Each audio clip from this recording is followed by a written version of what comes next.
centered around the data.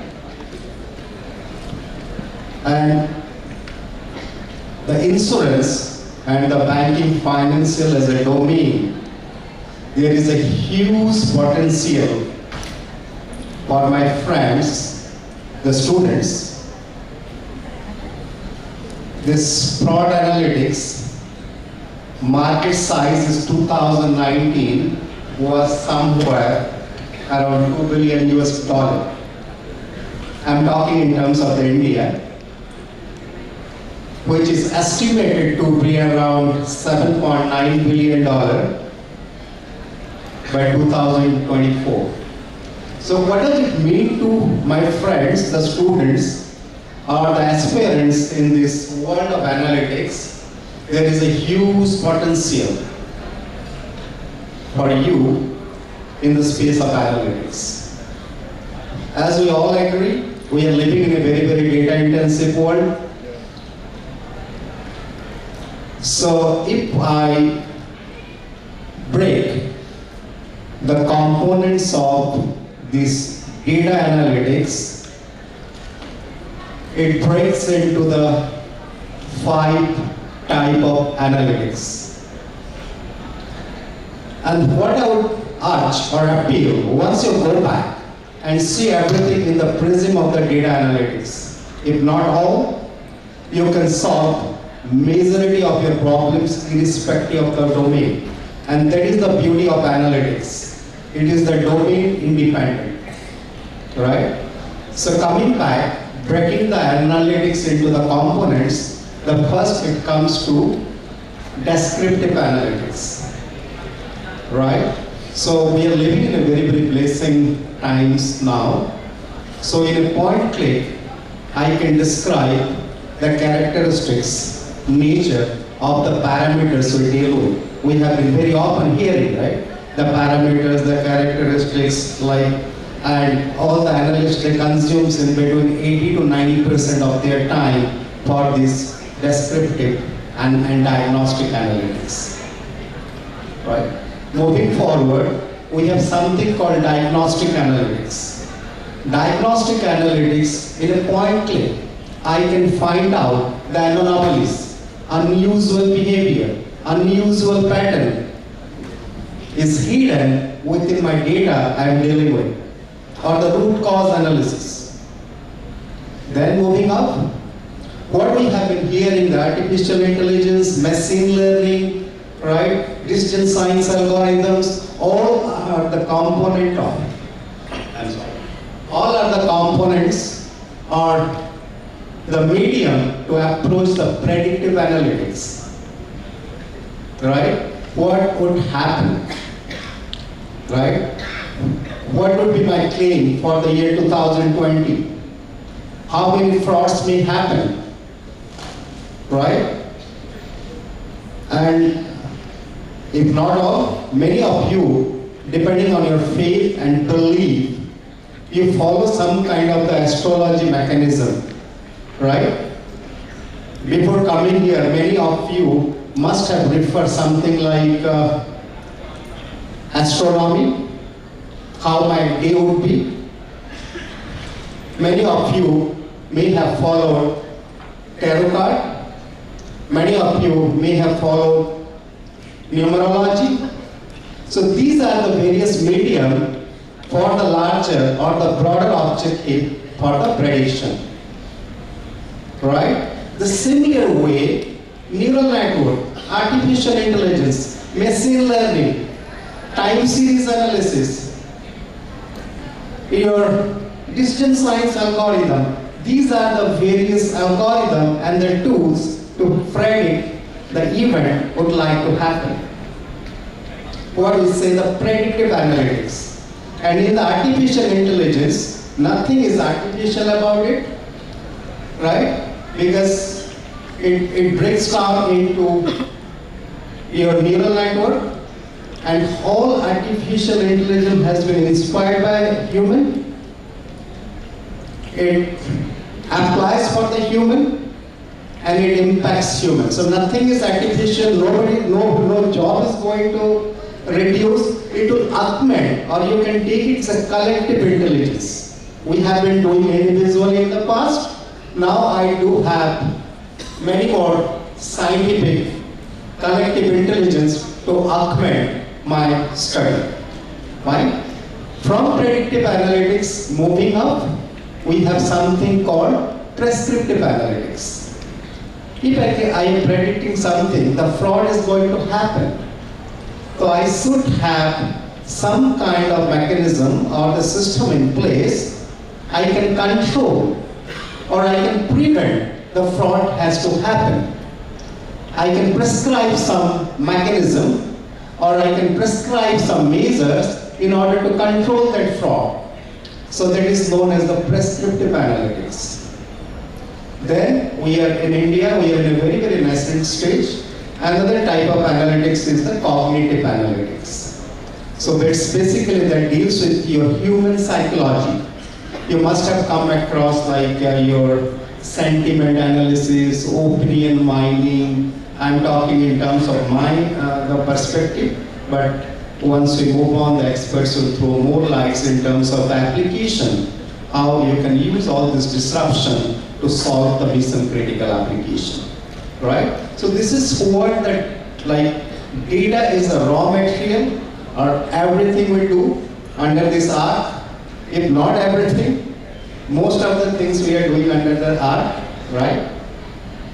And you'll try to see this thing like in the data analytics piece. Hopefully you can approach and solve many, or if not all, majority of the problems. Now I would hand over to Mr. Narola to throw some lights and enlighten us in terms of application. Data is going to be in a position of power. So we are talking about Facebook and Googles and Amazons of this world, where they have a lot of data, they have a lot of behavioral data that we interact with their websites, and we leave the data there, and we're not even aware that we are giving them data for free. But that's okay. So insurance companies are no different. Insurance industry also survives on data. Conventionally, all the pricing, underwriting, etc. Uses data. But now things have changed with advancements in technology and various data analytics techniques and tools. It has become easy to crunch large amounts of data and come up with recommendations, predictions, etc. that Mr. Jeetpur was talking about. I think it was too technical for people like you who are going to be in the business and not really going to be like computer engineers. But what you need to understand is that for you to make out, make decisions, you need to work upon data at any point of time, whether it's like customer engagement, or it's underwriting, or it's claims management, or fraud detection, anything. Data is going to be the primary raw material, as I said. So what I'll do is I'll ask Mr. Sajja to tell us more about how data analytics is being used in Policybazaar, specifically in the vertical that he heads, auto vertical. And then we'll go around the table and we'll understand how people use data analytics in their day-to-day job. And that will help us understand how you can apply that in your day-to-day life when you come into the job market. The way to treat these customers or to handle these customers, especially motor insurance, right? In the earlier panel, there was Deepak and others. They would understand that motor insurance business, like the way you were saying, right? The combined operating ratio being at about 110% for most of the insurance companies. Motor insurance is not definitely a revenue-making business for intermediaries or insurance business. So as a business head, we need to ensure that we use everything much efficiently, kind of. So that starts with the lead allocation. Leads are what we call the customers who visit our website and give their contact details. We call them a lead. We need to decide upon which customer to call out, which customer to not call out. In how much time should we allocate the lead? So let's say if a customer comes and gives a mobile number, do we call them out immediately? Do we call them out after 10 minutes? What is the optimum time that we should give a customer to try and purchase themselves, post which we should call out? Basis which your costs would reduce, your conversions would increase. You need to take all of that into consideration. So the first level starts with that. And on the product side, we've been coordinating a lot with insurance companies. Do not just remain any other comparison portal. One of the reasons behind that being, this year I think we will be writing about 19 lakh private car insurance policies at policybazaar.com along with insurance companies. And the whole industry would be about 2.3 crore private car policies. So being at about 8% roughly of the market size, and we growing at about 80-90% year on year would mean it will be just on about 2-3 years by the time we are about 30-35% of the market. Being in that situation, we definitely don't want to be just a comparison portal or just any other intermediary as such. So we've started partnering with insurance companies to figure out how we can price the customers better, how we can ensure the bottom lines are protected, at the same time the top line grows. So we are moving in a direction where we want to be a platform where the best of the customers, the honest customers say Policybazaar is a wonderful platform to transact, but anyone who has the slightest intention to fraud a company says Policybazaar is not the right platform. We are very happy to do that. Predominantly, about 100 customers purchase a policy in motor insurance, about 18 people claim in a year. Unlike health insurance or life insurance, where the initial year frequencies are lower. So it becomes very much important to identify, let's say out of those 18 customers, probably 17 would be, or 16 would be the right set of customers who don't have any kind of intention to defraud the company, but there'll be these 1 or 2 people who end up creating most of the loss on the insurance company's books. So we want to be a very meaningful player. So we started identifying from the data that we have. Unlike in a traditional channel, right? The customer comes and just gives you the card details and then you go policy basis that. But in the online segment, we started identifying various things like using voice analytics. What is the customer saying? Is the customer saying, is this part of the car covered, or is this garage available under cashless? And pretty much, in each and every conversation speaking about it, then there is something wrong about it. So trying to identify such kind of traits. The other thing being, how early is the customer coming for the first time to the website to purchase car insurance? In an offline segment, it might be difficult to identify because whether the agent might have logged in the policy in the last minute, the customer would have come to the agent at the last minute. You really don't know how to differentiate that. But in an online segment where the data is available, you'll be able to tell if the customer has a policy which is expiring on 31st October, the customer comes on 1st of October to start to renew it. And there's someone who comes on 30th or 31st of October to renew it. There must be a difference, right? People who plan early are going to plan early for their meetings also. So they're going to plan early for their shopping also. They're going to leave on time rather than just rushing out at the last minute. So there's a lot of correlation between these things. So we got to parameters like this, and we work along with insurance companies to ensure we protect the bottom line. At the same time, we're using data analytics in terms of enhancing the product offerings to customers. For example, what we've seen is in car insurance, whenever you don't renew on time, then you need to do an inspection to renew your car. This is primarily to ensure that there's no accident that's happened, and then you're coming to renew insurance. And this used to happen with all the customers. Now what we said is we've analyzed some data and we've seen that, let's assume a customer had a policy which has just got expired about 3-4 days back, and there was no ownership transfer that's happened in the last 1 year, which means this owner is saying the policy has just been about 3-4 days old expiry. Do we really need an inspection still? Probably, let's say even for petrol cars. Some of the diesel cars might be run as taxis also, although they're registered as private cars. But for a petrol cars up to 5 lakh rupees of value, up to 7 days of expiry, can we offer them without inspection? That's pretty much possible, because when we looked at the data, there are hardly any claims there. It's just that you're putting the customer through the entire process of inspection, which might not be really required. It's a cost to the insurance company, it's a cost from a customer experience perspective. The customer is not going to be happy about it. So we started doing that, and we've seen tremendous increment in conversion on that side, as well as for the insurance companies also. And similarly, we in the process of looking at the claim side, we're trying to figure out, although the data is still not in a very structured manner. When you speak about data analytics, the data also has to be in a structured manner. Some of these old claims data is still not in a structured manner. Once it comes in, what we're trying to look at is it possible that if a customer has been having car insurance policy for 3-4 years and he has not even made a single claim, and for the first time that the customer makes 25,000 rupees of a claim, should we really make the customer go through the entire verification process? Can't we just trust the customer and just say, okay, here are the money, let's go? And the customer will be so happy about it, right? That's about one of the questions that I was hearing in the panel one, that is claims is one of the reasons why customers are not purchasing. Yes, there's a bit of hindrance, and probably processes like these, which might come out of data analytics, are going to put more trust in consumers' minds to buy insurance. So those are certain things that we'll be using in daily life across processes. And it's just about a start, it's just the beginning. I think there's a lot of things that we're going to go in the direction, and especially in a consumer-facing platform like us. Without that, I think there's no more life ahead. And before the expiry of the policy is coming on the portal, so there's a lot of decisions being taken based on behavior of the customer.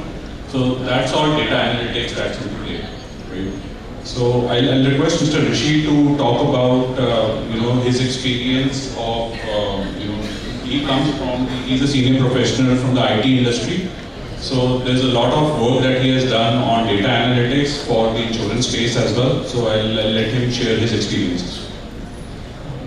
Good afternoon, everyone. How many of you got clear about artificial intelligence? Because since morning, at least I heard not less than 100 times all the panels discussed about AI and all. So for me, I know that my topic is data analytics. I'm just making a linkage between both. So like the word came, data is oil. Consider AI is the engine. And if I say insurance as a company or industry is the car.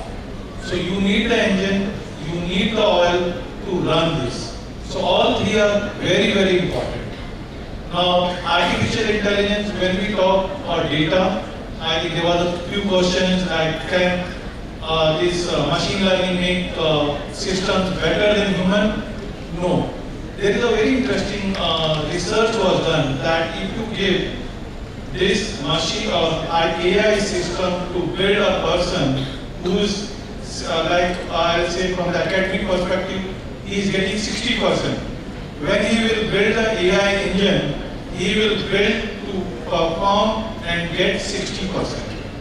If a person is coming who is getting 99%, he will try to build it for 99.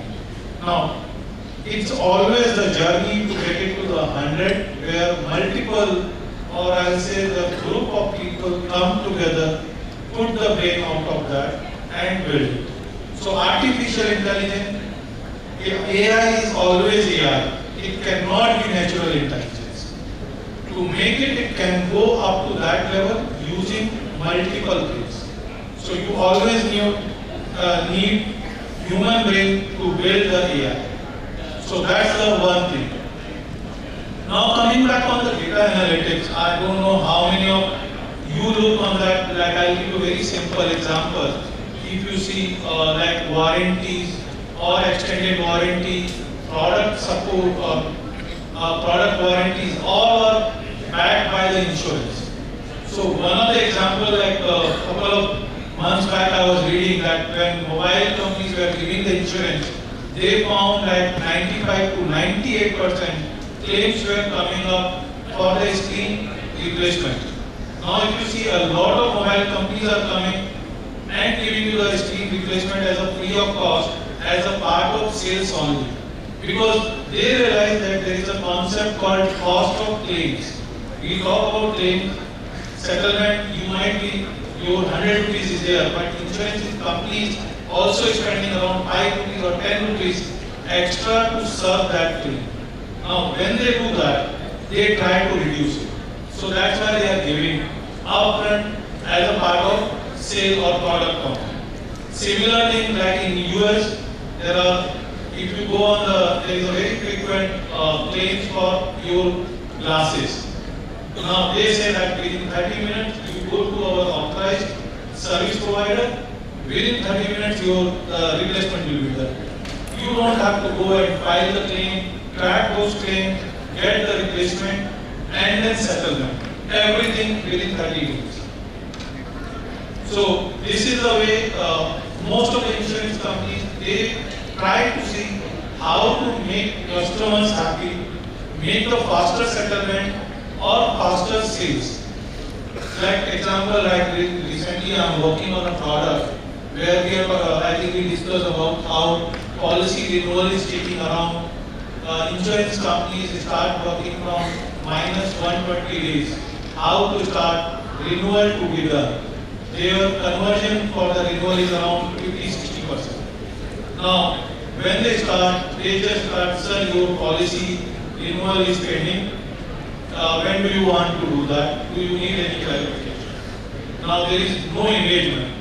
The engagement comes that the day I got from the, let's say every month or every opportunity, what insurance company has to get engaged with me.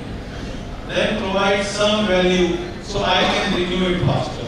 Instead of just reminding that do the renewal fast.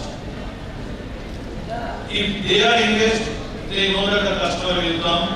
I know Policy Bazaar is also trying where they want to retain the customer with the same insurance company. That's the value add for both customers as well as the insurance company, as well as I'll say InsurTech, who is providing the support to the insurance company. So there are various interesting case studies as well as use cases where you can do that. And for the students who are here, hello, yeah. For the students, I suggest, I know there is a technology, there is a domain. You, hello, can you hear me?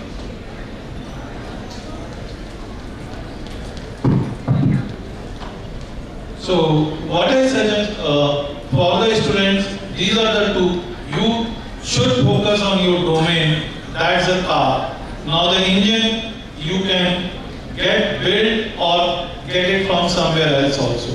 But engine has to learn that you as a domain experts are going to build, and also you have to think afresh. Don't get that this is the way industry is working, you continue doing it.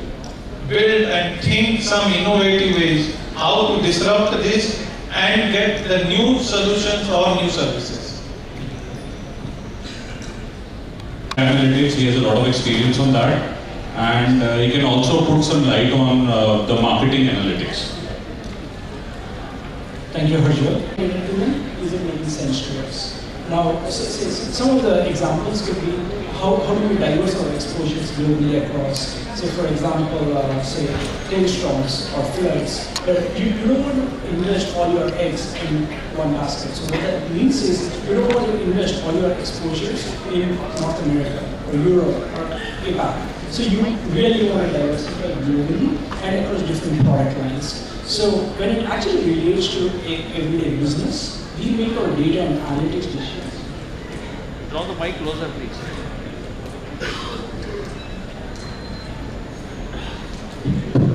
Alright, so we make our data and analytics decisions by three different means across the insurance value chain. So first is the marketing and sales, second is underwriting and operations, and third is actuarial and claims, right? So in terms of the marketing and sales, what that means is we scan through the external data. What that means is it could be pretty much unstructured, understanding what are the annual reports of each of our the big Fortune 500, the Fortune 1000 say, in terms of what are the risks. Could be a cyber, could be a weather, could be crop, it could be any of these. So understanding how do you build out products and understanding how do you even target these particular clients. That's primarily the marketing and sales. And also I think the key aspect is having this engine which we built out recently, we deployed over 6 months back, where it tells the underwriters where they should spend their time on and not waste time on the ones which we think are less profitable. And coming to the underwriting and operations, the key aspects are how do you assess risk? When you are in a B2B business, what it means is the kind of clients you work are maybe say a chemical power plant or a space satellite center, or it could be a ship carrying cargo from Singapore to Australia. So how do you understand risk across all these things and understand how do you even assess them? For example, take a chemical power plant which spans across a 10-kilometer surface area.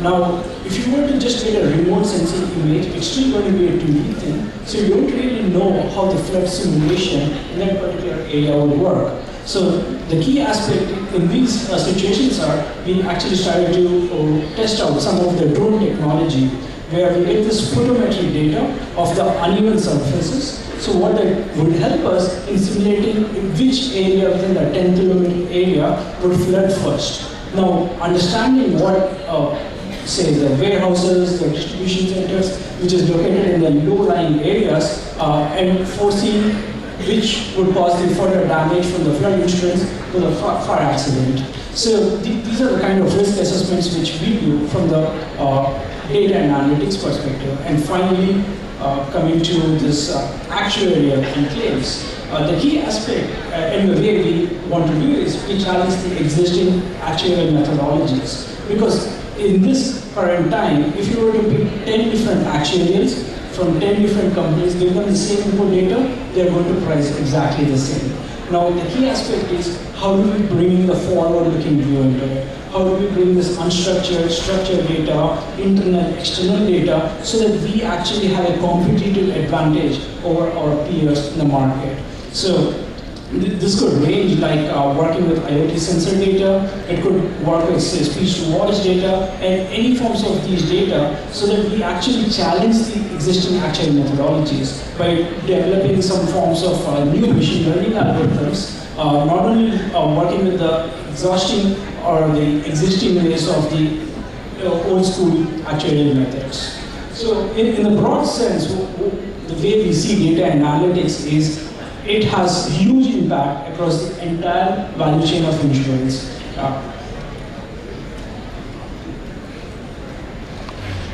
So, and I think initially somebody mentioned about the 1.0 and how we got to 4.0, and data analytics, like this country, is simultaneously at various stages of impact. So, for example, it's like India. You drive on 50 kilometers from anywhere in India, you will be seeing from steam engine to the latest technology. So I think we are all at various stages of evolution, every industry, and within each industry, various functions are stuck or moving or evolving or rapidly changing at different points of how we use analytics, how we use artificial intelligence, algorithms, machine learning, deep learning, natural language processing. You can talk to the machine and all those things.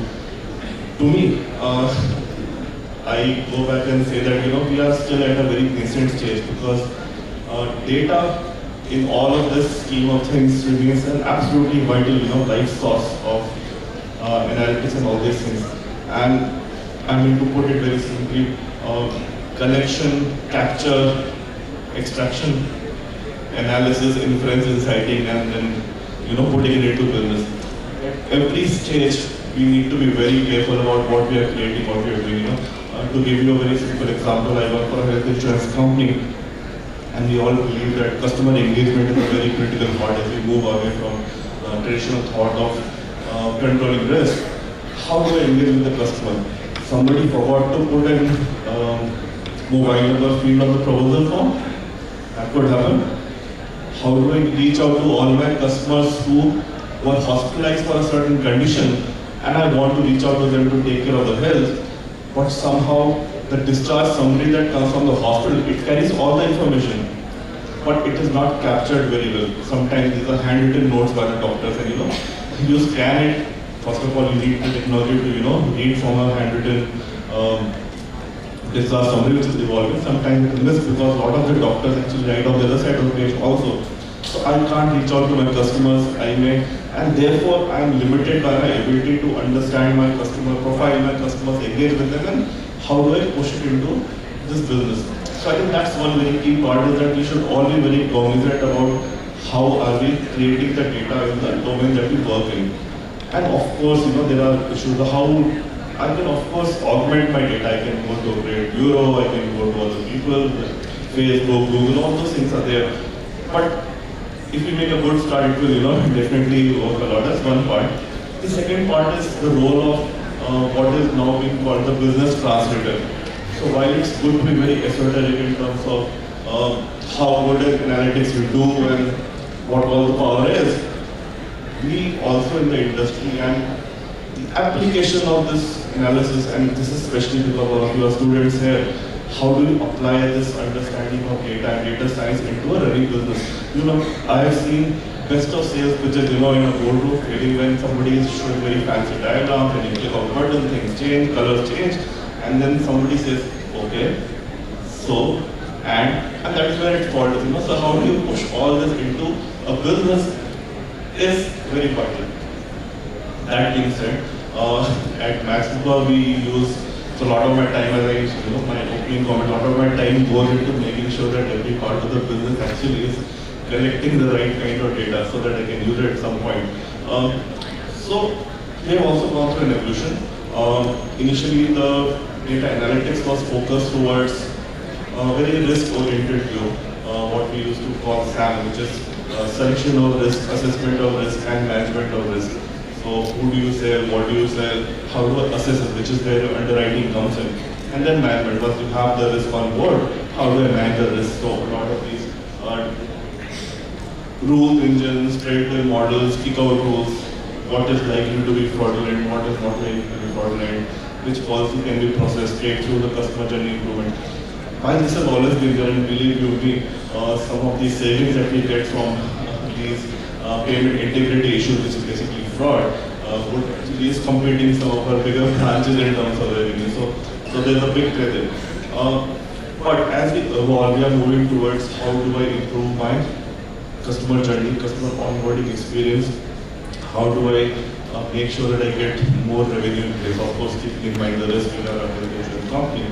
So more into retention of customers. So we are running some lapse models, so propensity models of who is likely to renew his policy on his own versus who is not likely to. So if I can pick out, let's say, top 30% people who are most likely to not renew their policy, I focus a team on making them multiple calls, reminding them, engaging with them throughout the year, and hold on to these customers versus people who are anyway very diligent about the way they handle their portfolio of, let's say, insurance or these products.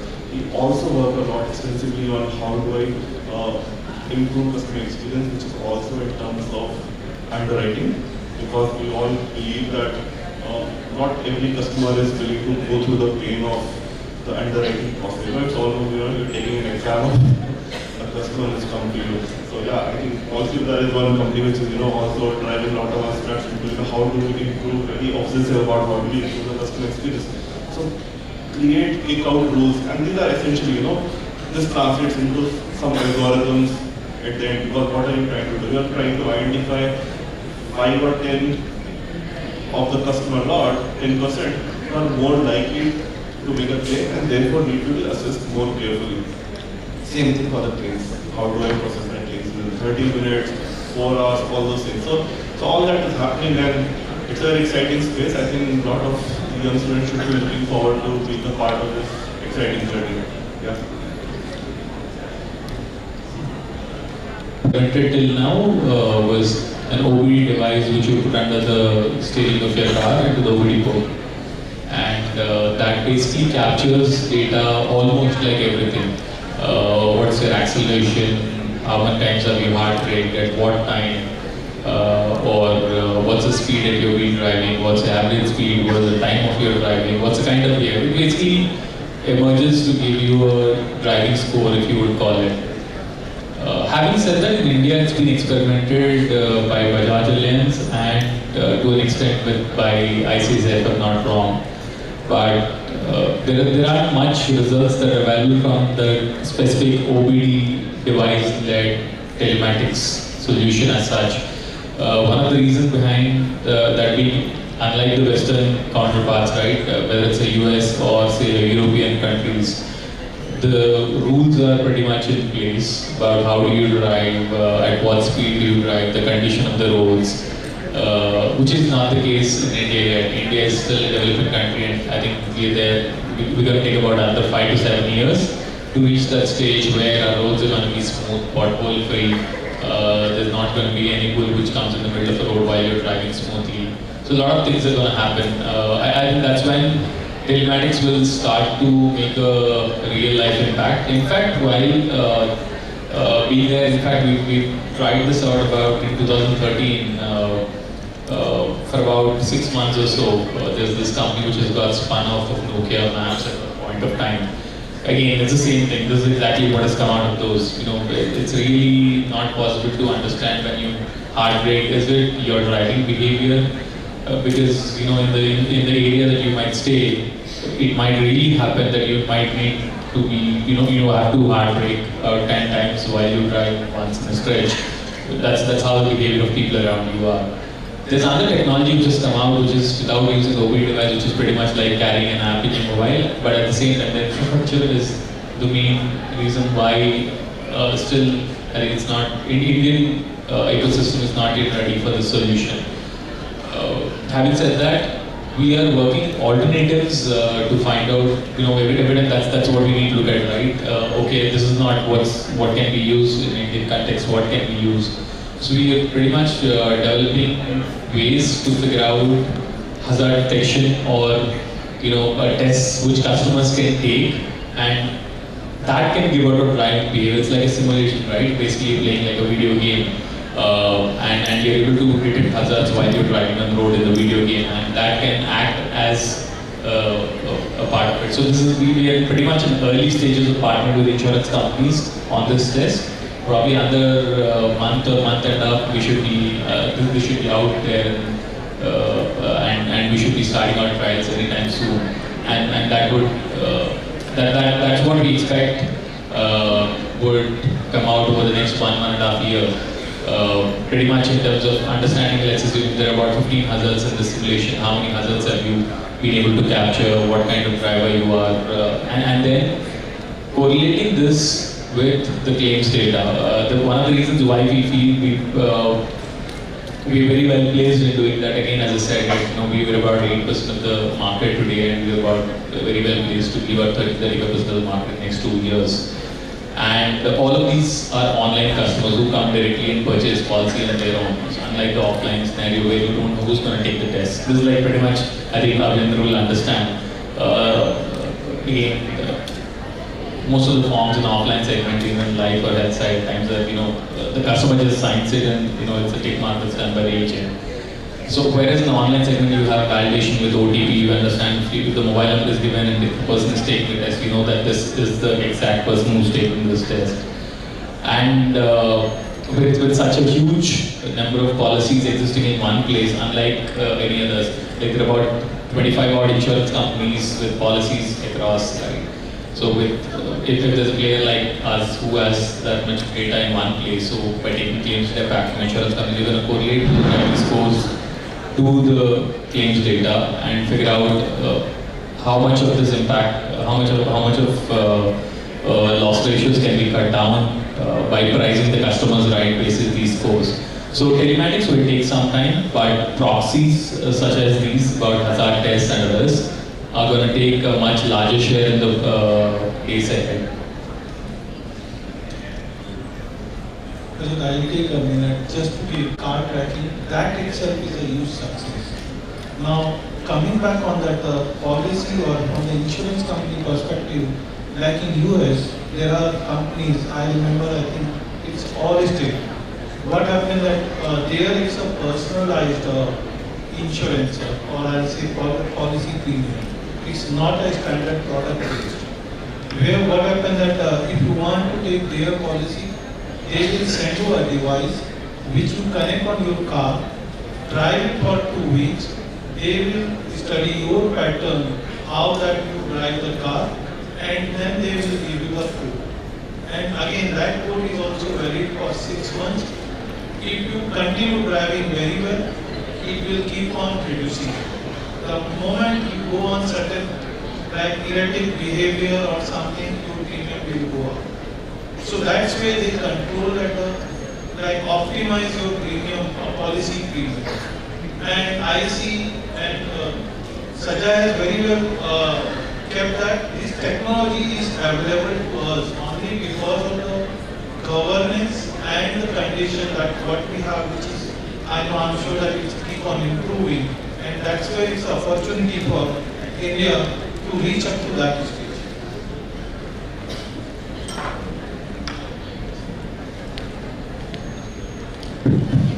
Yeah, just to add on to that, and we actually found some nuggets within the portfolios where it actually makes commercial viability. So for example, what we realized was this cannot generate the underwriting profits, but at the same time, if you add on to the existing services from the commercial lines, for example, if you were to reward the driver of a corporate organization based on his driving performance, so the organization was also reap the benefits, not just from the tracking perspective, but also being able to make the decisions on how well you want to reward the drivers in your business.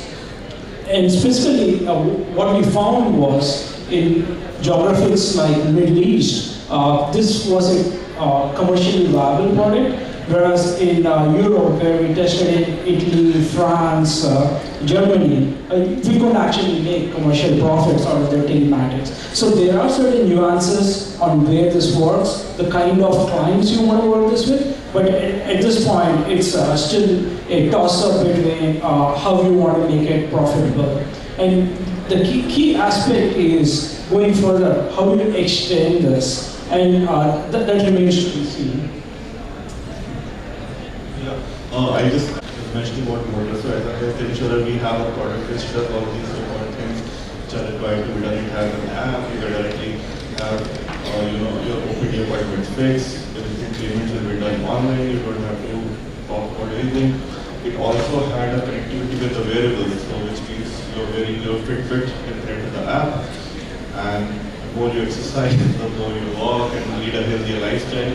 Connect with a online coach, or talk to a coach, health coach, and it will reward you, which means if you lead a healthy lifestyle, we encourage you to lead a healthy lifestyle. If you do that, the premium can be reset year after year. It's a kind of product that we always talk about. It's a fancy product, it does all those things. The trick lies in being able to, as we mentioned, to make it commercially viable and the uptake, because the product could be synthesized slightly ahead of the times, and the base level need in this country is actually still at a slightly a lower level. So most people are very happy having, like somebody mentioned, claims are not getting paid. So people just want a policy. If I go to a hospital, somebody please pay my claim on time and to the amount as much possible. So yes, I think the industry is working with all these kind of technologies, and I can say at least on behalf of Max that we have an amazing product. But it does require an extra bit of understanding and the risk taking to put that product into the market and see how it is performance going on. The first reaction we got from some of the partners was, यार ये Fitbit तो मैं बच्चे के बाद ही घुमाऊंगा, सारे discount मिलता रहेगा. So that is kind of responsibility. Yeah, you'll have to live with it. All these will have to get priced, and it becomes what you would call an industry learning, and let's see, inshallah. Thanks again for giving us perspective of the insurance industry as well from the telematics standpoint. Thanks. So, do you have any questions for any of us?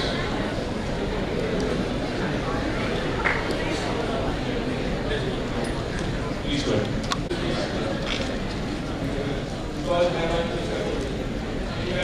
Can you repeat that and be a bit louder, please? I'm aging and I'm hard of hearing. I want to know how to use क्या बोल रहा है what is your problem that I just I do बोल ही नहीं पा रहा again I repeat my question. I want to know How do you start your business in your prime of life?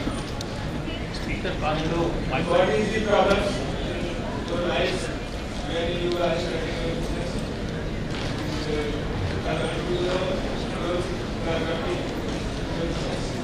How do you your problem?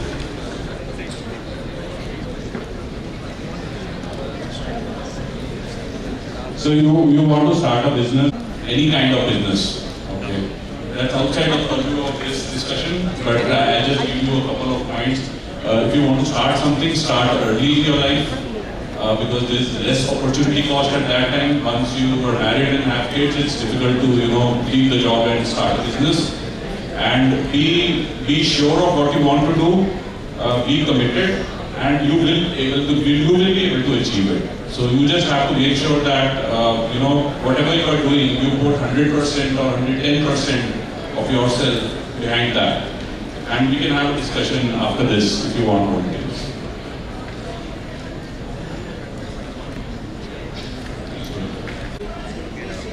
माया तो दे दे यार The same, but not related to data analytics, but yes. The way third-party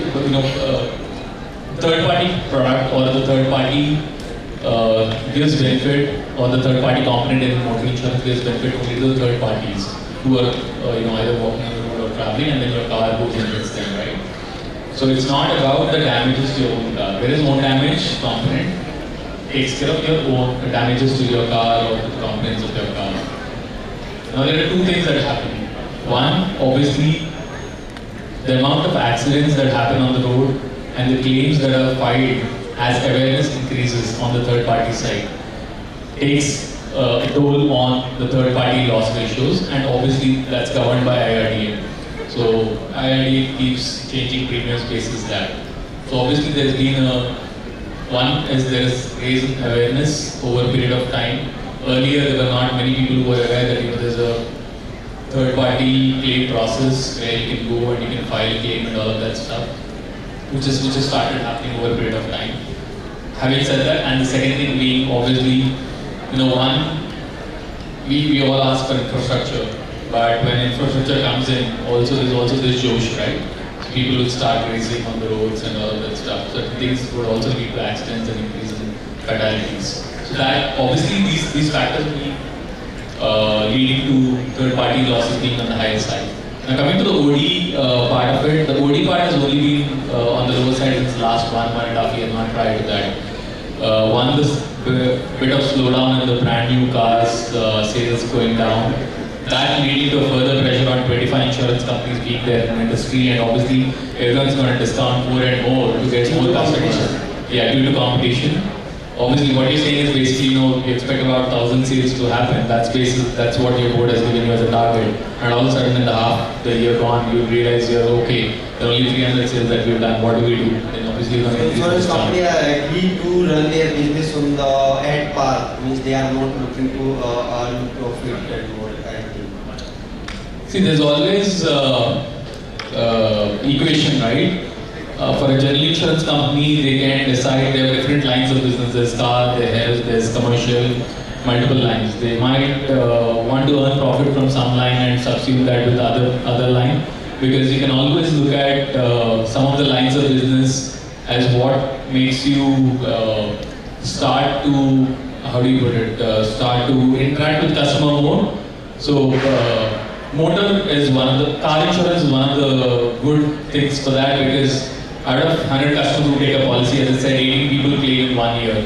So unlike a health insurance where if 100 people take a policy, you about 3% claim in the first year. So the interaction level with insurance company only comes in the chance of a claim, and hence a motor insurance customer is most likely to interact with an insurance company and then end up buying products in future again with insurance. That's the hope that everyone hopes. One last question, we did 14-15 policies that were come. So you were that time, we were the part 20 to 25% of the market we were. But now we are like 90% of the market. So what new we are doing for the customer benefits also and for the company benefits also? Sorry, you were working with policy. The motor segment at the time of Gaurav motion. So Gaurav was which benefits everyone can be always done. So thanks.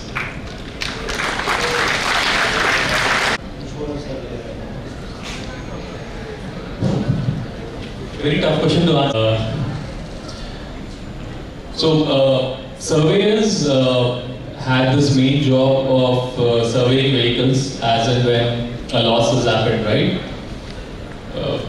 That's the prime job, and I think over a period of time, the entire revenue for surveys is dependent on that. With artificial intelligence and data analytics coming into picture, there are a lot of insurance companies who have moved to new processes, like Bajaj Allianz has gone to a process where you just upload your pictures up to 20,000 rupees of claim, and there's no survey required in that case. Things like these obviously would lead to loss of revenue. But having said that, the other opportunity is that the surveys would start to get more and more high value claims only then. So basically, earlier if you were to do about say 10 jobs in a day and do survey for let's say 2 lakh rupees worth of claims, probably you'll end up doing only 2 claims, a survey for only 2 claims, but those 2 claims are roughly worth about 1.5 lakh rupees of claims. So that's what while there will be reduction in number of jobs or the number of works, but having said that, there will be dramatic increase on the volume side of it. Again, the equation pretty much, I really can't guess how the equation will turn over a period of time.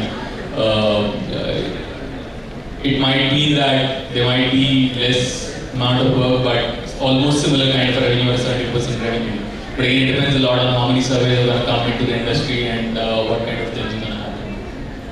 One more question, sir. This third party claim at a very high rate, and there is no fixed formula or settlement or settlement on the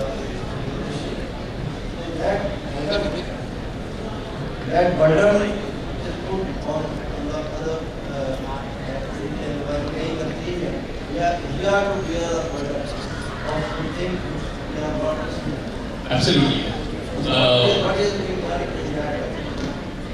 So as very well said, the other customers would have to pay that cost. Basically, as you know, your students would understand, insurance is all about pooling money, right? Pooling of risk and pooling of money. So let's assume 100 rupees comes out from 100 people, and then you expect 1 or 2 claims to come out of it, and those 1 or 2 claims to cost about say 98 rupees. 98 rupees is to be paid out as claims, and the 2 rupees is supposed to take care of insurance company's operations. What happens when some fraudulent element comes in between and starts to claim higher amount? All of a sudden this 198 rupees of claim starts to become 150 rupees, which means now everyone in the room has to start paying 1.5 rupees of premium instead of a rupee premium. That's exactly what he was referring to. Yes, the third party claims today has a lot of elements which are uncontrollable to insurance companies. Having said that, I'm sure the new Motor Vehicle Act reducing the number of years for which you can claim from about 8 years to 6 months, and also putting in place a mechanism where it allows the insurance company to appoint a designated officer to take care of that claim. These things should take care of a part of it in terms of ensuring the fraudulent number of claims cut down, and at the same time the genuine customer gets claim in time. Having said that, obviously the data analytics has a lot of role to play in it, and as I was telling in between when I was explaining at the start, under the motor insurance, unfortunately the data is really not yet structured on the claims front. All these 25 insurance companies, while they have lots of data which has been available, and there have been efforts which have been where the industry is trying to get that data in one place under IIB. Unfortunately, the data not being available in a single structure is one of the other reasons. Once the data is available in a proper structure, probably the fraudulent elements would get controlled in it, and even those elements where you will see that if there's any claim which is being paid again and again by a particular in a particular region on the higher side, then all of those things can be controlled. But again, the data analytics is possible, but the data is not in the right place. Now that the insurance industry is working along with IIB, and they're also trying to work at a GI council level to get all of the data in one place. Probably in the next 1.5 year, things should get much better than what they are today. I think instructed by the other person. So what we can do is we can definitely connect post this. I'm here. You can discuss later on, please, at the lunch time. Hearing about this behavior of driver and all these parameters of the students and nothing has happened so far. What we have been hearing for the last 20 years. I don't know when this will come into practice. Sir, I'm sure you would. I'm sure you would have heard of it, but there might be reasons for it, right? As I was explaining in one of the models of pricing, which we were working along with insurance companies, and Abhiyendra would understand that also. See, earlier all of these models were brick and mortar run models where an agent used to go get a form filled up. Everything was physical in nature. So really, looking at driving behavior was not really possible. You could trust, but then that has in fact happened. Some of the insurance companies have introduced something like occupation in the proposal form, and all of a sudden they found that almost 99% of customers buying them from are software engineers. But the reality is not that. It's just because of the discount that they've taken market. But as I said, now with the online taking a larger share and you having the capability to control in terms of verification, validation, I'm sure, at least from Policy Bazaar, and what I can say is we've really started it. It's been in practice for the last at least 1.5 year. So in the next 2-3 years, you'll see it happening in a larger way. Thanks.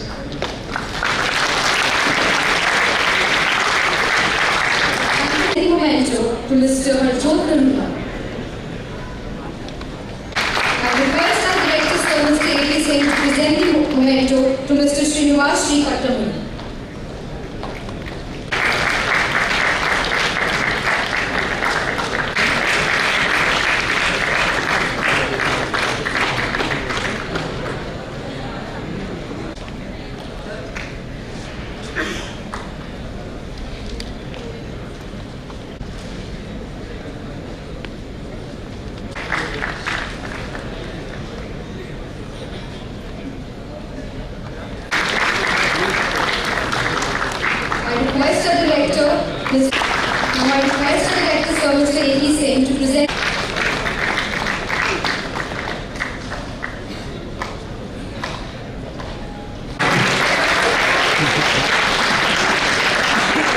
This is my proud privilege to propose vote of thanks before such august gathering. At the very outset, I stress our gratitude to all the sponsors who made it possible to organize an event of this magnitude. I thank in absentia our chief guest, Sri M.R. Kumar, Chairman LIC of India, and our guest of honor, Sri Amit Kabra, Managing Director, for taking the occasion and taking precious time out of their very busy schedule. We are thankful to Dr. D. Bandyopadhyay, Chief Advisor to the Founding President, Sir, Dr. Gurinder Singh, Group Vice Chancellor, and the whole management of Amity University, especially Major General J.P. Singh and his team for their active and logistic support in organizing this conference. The distinguished panel members in each technical session of this conference have been the strength of today's conference. Each speaker was found to be an authority on his subject. I sincerely thank all the panelists for sparing their valuable time and sharing their wisdom and insightful knowledge on their respective domain. My special thanks are due for the session chair for very efficient coordination. I express my sincere thanks to all the valued delegates for being with us in such a large number. We also thank you for active participation and moral support to us. You have been a wonderful audience. Sri A.P. Singh, Director ASIBAS, has been a great source of inspiration to all of us in organizing such event. Apart from guiding us, he has meticulously monitored from grounding to the finishing touch of this conference. And for this, I do not have enough words to thank him. I must thank all my colleagues, faculty and staff members of ASIBAS who have worked untiringly over the last 1 month. Our students, especially the volunteers, have worked very hard to ensure that this event is ultimately a great success. I express my sincere appreciation for a great deal of efforts put in by them. Finally, I take this opportunity to express my deep gratitude to all of you. Thank you very much. All students are requested to proceed towards H block for lunch. Thank you. खाने का भी बढ़िया सा